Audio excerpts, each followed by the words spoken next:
चलिए स्टूडेंट्स, अब हम लोग करते हैं क्वेश्चन नंबर 6। ठीक है, क्वेश्चन नंबर 6 में हमें क्या दे रखा है, 8 पावर लॉगरिथम प्लस 1/3 है ना। तो देखिए, अगर मुझे इस लॉग को और 1/3 को अलग अलग करना है तो सबसे पहले मुझे इसमें लॉ ऑफ एक्सपोनेंट का यूज करना ही होगा।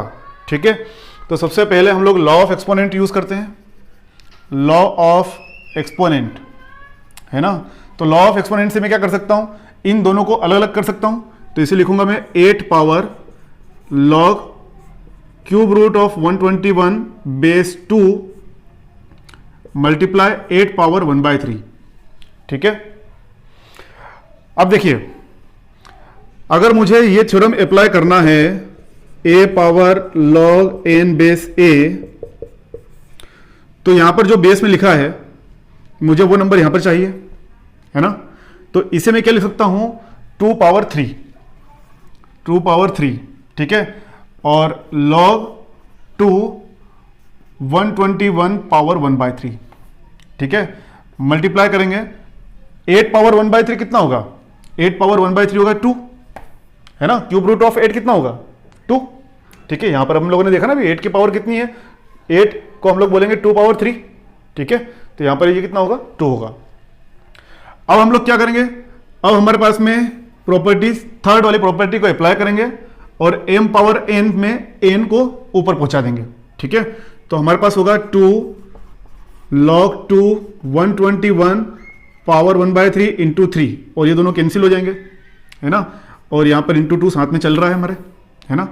अब देखिए, इस प्रॉपर्टी को अप्लाई करेंगे तो हमारे पास बचेगा केवल 121 और यहां पर बचेगा केवल 2, तो हमारे पास आंसर होगा 242। ठीक है, समझ में आ गया सभी को। चले आगे बढ़े हैं फिर, चलो ठीक है बढ़ते हैं आगे। चलिए बच्चों, अब हम लोग करते हैं क्वेश्चन नंबर 7। ठीक है, क्वेश्चन नंबर 7 में हमें क्या दे रखा है, इन तीनों टर्म को सिंप्लीफाई करने के बाद हमें इसकी एक वैल्यू बताना है। ठीक है, देखिए तीनों लॉगरिथमिक एक्सप्रेशन में हमें नंबर दे रखा है x y z, और तीनों ही नंबर हमारे पास 1 के अपॉन में दे रखे हैं। ठीक है, तो क्या यहां पर कौन सी प्रॉपर्टी अप्लाई करें, क्या यहां पर हम लोग बेस चेंज थ्योरम अप्लाई कर सकते हैं, क्या हम लोग यहां पे इंटरचेंज फॉर्मूला लगा सकते हैं।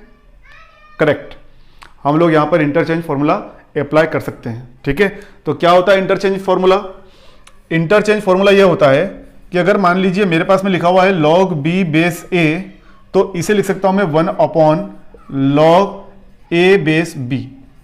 ठीक है, तो देखिए हमें क्वेश्चन यहां पर इस फॉर्म में दे रखा है और हम लोग इस फॉर्म में इसे लाना चाहते हैं। ठीक है, तो देखिए जहां पर a लिखा था वहां बेस हो जाएगा और जहां पर b लिखा था वहां पर नंबर हो जाएगा। ठीक है, तो देखिए अगर मैं इसे लिखूंगा तो इसे लिख सकता हूं मैं log, देखिए ये नंबर है तो ये मेरे पास में बन गया एक्स वाई जेड बेस बन गया, और ये एक्स वाई मेरे पास नंबर बन गया। सिमिलरली लॉग, इसमें बेस मेरे पास एक्स वाई जेड बन गया और वाई जेड मेरे पास इसका नंबर बन गया, और एक्स वाई जेड मेरे पास बेस बन गया। ठीक है, लॉग यहां पर मेरे पास बेस में आ गया एक्स वाई जेड और नंबर मेरे पास बन गया जेड एक्स। ठीक है, आपको मैंने जब मैं प्रॉपर्टी पढ़ा रहा था तब मैंने आपको एक बात कही थी कि जब भी हम लोग एडिशन करें, मान लो लॉगरिथम में कितनी भी टर्म दे रखी हो, उन सबको मैं अगर ऐड करना चाह रहा हूं, ठीक है, तो ये प्रॉपर्टी, फर्स्ट प्रॉपर्टी और सेकंड प्रॉपर्टी तभी अप्लाई कर पाएंगे जब उनके बेस एक जैसे होंगे। समझ में मेरी बात। तो यहां पर हम लोग फर्स्ट वाली प्रॉपर्टी को अप्लाई करते हैं, तो फर्स्ट वाली प्रॉपर्टी अप्लाई करने पर हमारे पास में होगा एक्स वाई जेड। अब देखिए हम लोग जानते हैं कि जितने भी नंबर हैं वो सारे मल्टीप्लिकेशन में हमारे पास में कन्वर्ट हो जाएंगे, तो इसे लिख सकता हूं मैं एक्स वाई, वाई जेड और जेड एक्स। देखो log m plus log n plus log o is equal to log m n o। समझ में आ गई बात। चलिए अब हम लोग इसमें मल्टीप्लाई करते हैं तीनों का, log x y z, x square y square और जेड स्क्वायर। ठीक है, इसे मैं लिख सकता हूं log x y z whole square base x y Z.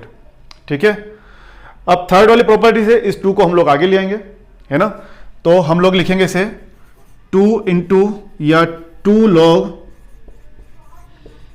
X y z base x y Z.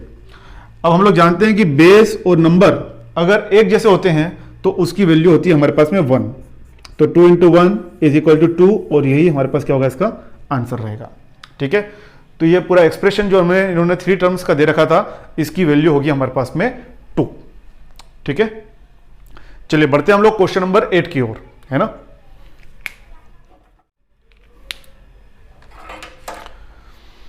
चलिए बच्चों, अब हम लोग करते हैं क्वेश्चन नंबर 8। ठीक है, क्वेश्चन नंबर 8 में क्या बोला है, log 15 base 2, log 2 base 1/6, log 1/6 base 3, है ना।